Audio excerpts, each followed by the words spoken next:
Well, 190 years ago today, the first Native American published newspaper rolled off the printing press here in North Georgia. It was called the Cherokee Phoenix. It was a major milestone for the Cherokee Nation. Good day, Lettuce. Paul Milliken is live at New Dakota State Historic Site in Calhoun. And Paul, today is a really important anniversary. So why is that?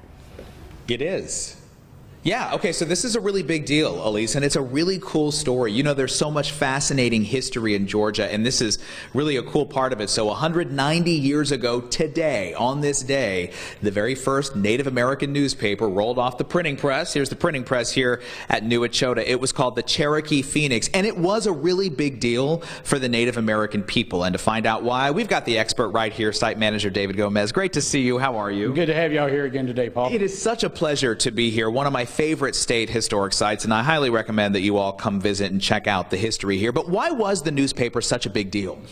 Well, it was unique in that this was the first location of any native language printing going on in the United States. The Cherokee Phoenix was a bilingual weekly paper, and nobody had ever done that before. Everything was custom designed for this print shop. The type had to be cast for the purpose of printing here with the Cherokee language.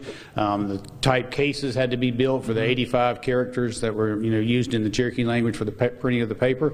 We talk about how easy it is to print things nowadays, and we take that for granted because it was a very labor-intensive process, especially printing in 2 languages for each weekly paper. Yeah, these days we have laptops and tablets we can take with us. This was the laptop. We're standing in it right now. I mean, this entire building, the print shop, was dedicated to printing this newspaper. And you were saying before, it was kind of a big attraction here in town, right? It was, not just because of the uniqueness of the Cherokee language being used, but also because of just having a printing operation. There weren't a lot of papers, in Georgia. No paper mills were located in Georgia. It was, such a rare thing that they had to go to Tennessee, or their supplies were being sent to them from New England, which is where our, industrial might was at that time period.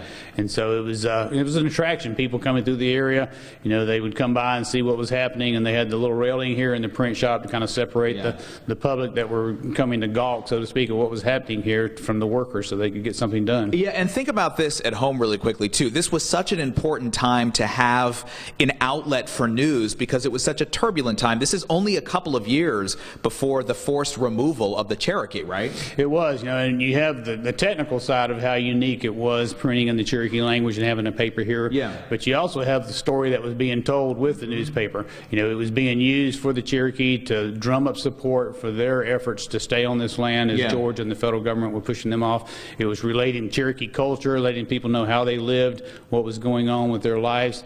It was spreading literacy. One of the big goals was to increase literacy among the Cherokee people. Fascinating. All right, let's print some here as we wrap up the segment. The long, slow process you were talking about earlier of having to set the type with individual pieces of lead type. Once that was done, after several days, the slow process was over because the printing goes pretty fast.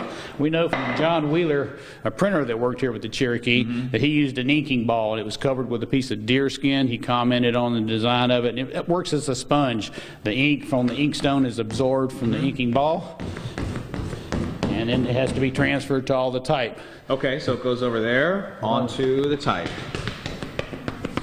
This process was one printing per inking, so you couldn't ink it up and print 4 or 5 copies like you might do. Wow, every time they had to do this. They had to actually apply the type to it real well. Unbelievable, every time. So then once that's all inked up, you put the paper on it, and then that's where the printing comes in, right? We'll get a piece of paper right here, and we'll actually print a copy. All right, we're going to do a little printing. I can't wait. So we're just about out of time. So as we do this, Elise, I will print the final product, or I'll put a picture of it. I'm not going to print it because I don't know how to print anymore, but I'll put a picture of it out on Twitter so you'll see the final project. You just roll that under there, right? That's correct.